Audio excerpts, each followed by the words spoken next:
Time right now to talk about the housing market. It's a topic of conversation that so many people are discussing pretty much on a daily basis. And I want to talk about some of the forecasts for February, as it does seem like U.S. existing home sales surged well above expectations. Do want to bring in Corey Burr, the Senior Vice President at Sotheby's International Realty, also one of the leading brokers in the Washington, D.C. area. Thank you so much for taking the time to be here with us today. My pleasure, Josh.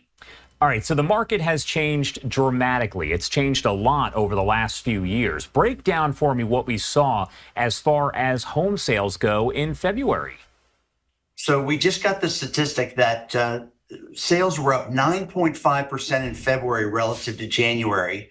And that's just a huge upswing. And it shows the beginning of the 2024 spring market is very strong.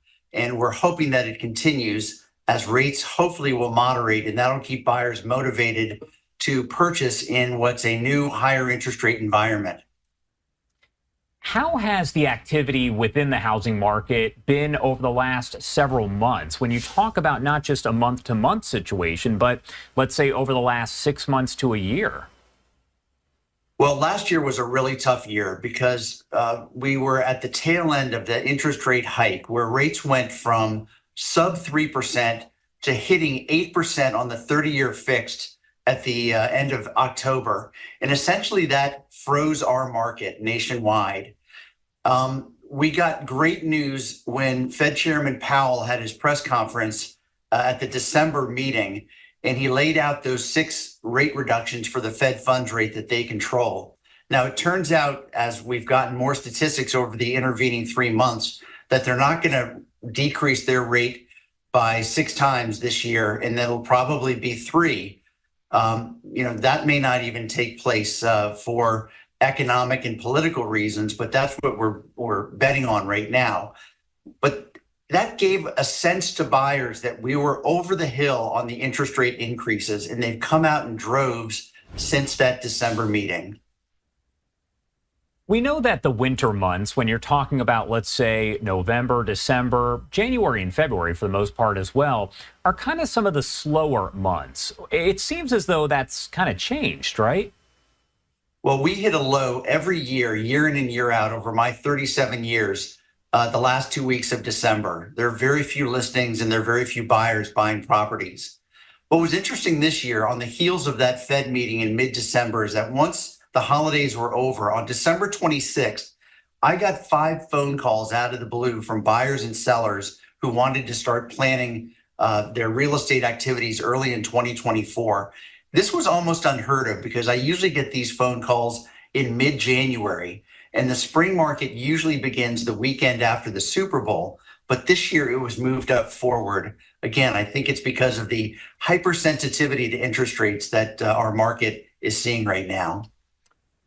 During the pandemic, we saw it become pretty crazy when you're talking about a seller's market. There were multiple offers well above asking price. Do you think we're ever going to get to that same point that we were at during the pandemic, speaking about the housing market as a whole?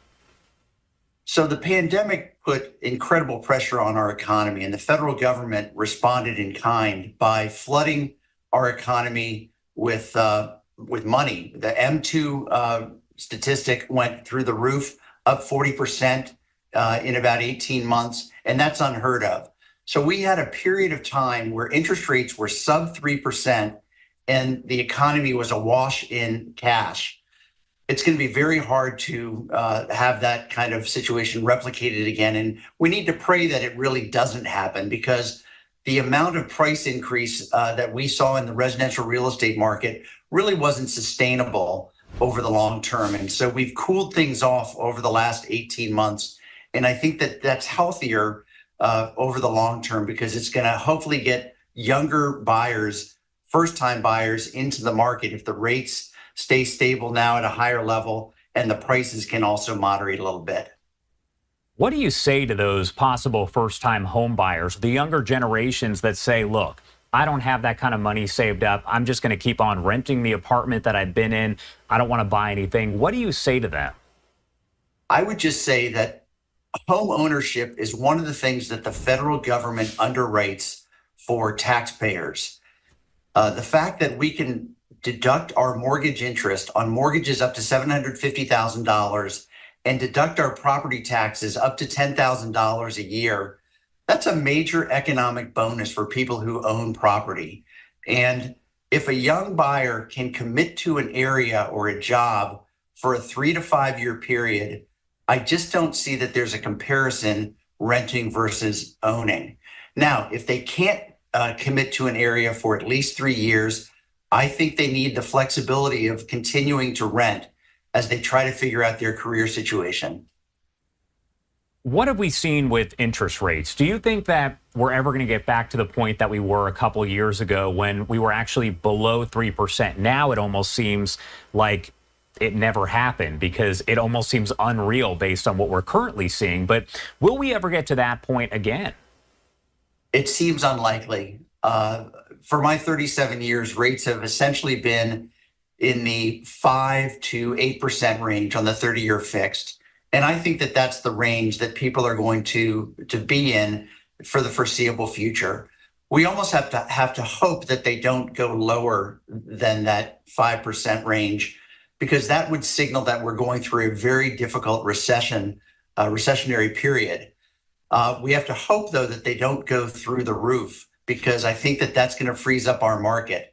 So every month I pray for a very moderate consumer price index number and a very moderate but growing jobs number.